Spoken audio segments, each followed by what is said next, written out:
Hello. Today we're going to talk about women and World War One. How the role of women changed during World War One, the various things that allowed them to alter the way that society viewed them, and how various opportunities that had not been granted to them before became available.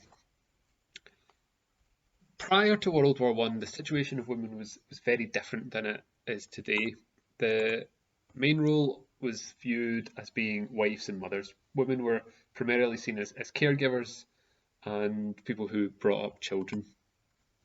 They didn't have a huge number of the rights that we now accept that everyone in society is entitled to, such as the right to vote, the right to express themselves, the kind of right to be employed in an equal way. They were banned from a large number of jobs. For example, it was very difficult for a woman to become a doctor or a lawyer, and a lot of other jobs that they had to leave if they became married. So it's called the marriage bar. So once they were married, they were basically forced to quit. And there were a lot of jobs in the civil service and teaching that women did have access to, but that they had to leave as soon as they got married. There was also a lot of social concerns that limited women's rights. So it was very much frowned upon for women to visit pubs, for them to smoke, for them to swear. Women that did do those things were very much looked down upon. They were seen as a very much kind of as fallen women, as lower class women. And so, in order to maintain an air of respectability, women couldn't do a huge number of things. During the war, this really started to change, and it changed in two ways. First, women were granted job opportunities that had not been open to them prior to World War One, and second, there were a huge variety of changes in terms of what women could and couldn't do, and how society viewed the things that women could and couldn't do. Now, a famous quote by Millicent Fawcett, who was, of course, a famous suffragette, and she said that the war revolutionised the industrial position of women. It found them serfs and set them free.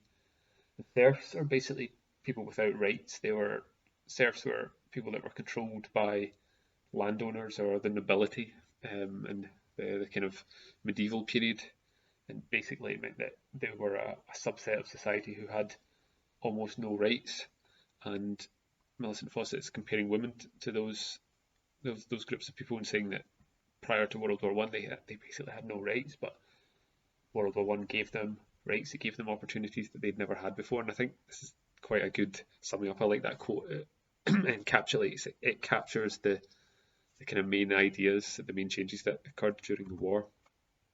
Now, as I said, war work was one of the big changes that women experienced during the war, and this was due to the massive increase in employment opportunities. So there were millions of men called up to fight in the various armed forces, the army for the large part, but also the navy and latterly the Royal Air Force. And so women had to step up to fill those gaps. There were a lot of jobs that needed to be filled, and so women had to perform those roles. In addition to that, there were a large number of new jobs that were created during the war in munitions factories and various other places because the demands of war created these huge growths in certain industries. So first, the places where women stepped in to replace men. So there was a huge variety of previously male-dominated jobs that became open to women, including in public transport. So women had the opportunity to be train drivers or tram drivers or bus drivers, but they were allowed to do this during World War One. They also worked in shipyards and various other heavy industries like steel making and things like that. They worked as mechanics, building and repairing engines and machinery, again traditionally seen as a very male dominated job. They also became police officers. There was a women's police force formed because a lot of police officers had signed up to join the war. There were also, as I said, a lot of new roles created by the changes caused by World War One, and these were largely in munition factories that the Western Front had a a huge hunger for shells and new weapons, and so there was a large growth in the industries that were required to produce these. So munitions factories massively increased in number, and women became the kind of chief workers in those munition factories. The other main demand was in food production. Britain was needing to produce a lot more of our own food because the U-boats were sinking the supply ships coming from America and from the Empire, and so Britain suddenly needed to produce a lot more food than she had done previously, and so a lot of women went to work for the land army, which meant they worked on farms. Women also joined the three armed forces. They joined the Navy, the RAF, and the Army. So the Wrens, the Women's Royal Naval Service, the RAF is the Women's Royal Air Force, and the WAC, the Women's Army Auxiliary Corps.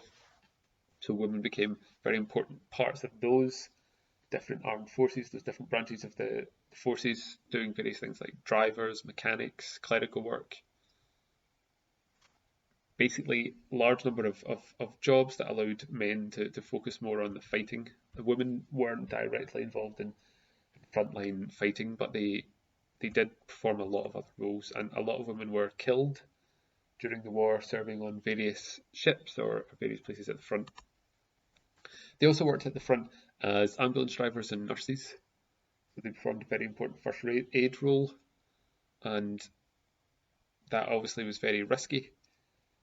They being close to the front meant that they were under threat, and this meant that a large number of women were both mentally and physically harmed by the war.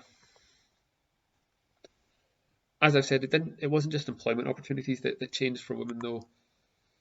The traditions that held society together began to change, and part of this is because women were in employment, and so they began to develop more confidence. Having your own job means you feel that you're more in charge of your own life, but also having your own job meant that you had money to spend. And so this all combined to really change the way that society viewed women and the way that women viewed themselves.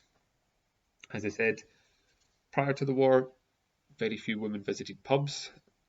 But during World War I, that began to change significantly. The pub was seen as a place to socialise, to meet other people, to even meet a potential partner. And so by the end of the war, 50% of women said they had visited the pub.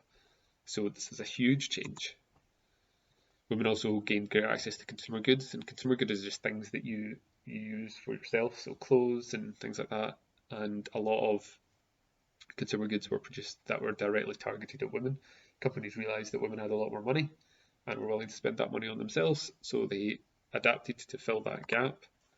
One of the main things is makeup. Now, before World War I, in the kind of 19th century, makeup was seen as something worn by stage actresses and prostitutes. But during the war, this really changed. There were a large number of women working in traditionally male industries, and so there was this idea that women should be feminine, even if they were working in these industries, and so wearing makeup became a thing that was encouraged in order to kind of reinforce and maintain gender norms. The fact that even if there were women doing men's jobs, they were still women. They were still very feminine. They were still feminine. They were still very different from the men that they worked alongside. One of the interesting facts about makeup is that it is very difficult to obtain during the war. Obviously, the most production in Britain was focused on the war effort, so producing shells and uniforms and tanks and those kind of things. So consumer goods were a much lower priority, so getting your hands on makeup was quite a challenge, but women who worked in munitions factories were usually given a lot more access to makeup, and this is because the situation in those munitions factories was very unpleasant. They were working with very dangerous chemicals, and it could very much damage their skin and cause various kind of skin disorders, and so they were given greater access to makeup in order to kind of hide the damage that working in a munition factory was doing to them. So a bit of a kind of issue there. So overall, we can see that there are a huge number of changes that women enjoyed during the war, that their employment opportunities changed and their place in society began to change, and this all combined to fundamentally alter the relationship that society had with women and the relationship that women had with society. A huge, significant change